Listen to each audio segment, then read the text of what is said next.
This marvelous human brain, not well balanced with warm-heartedness, but combined with anger, jealousy.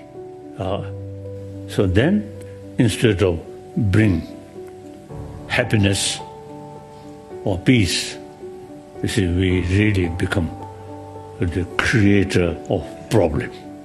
War only, I think, exists among humanity.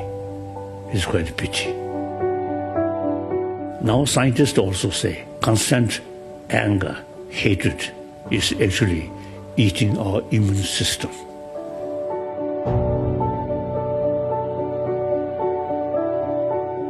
Anger very much related with self-centered attitude, altruistic attitude. These people much happier. Too much self-centered attitude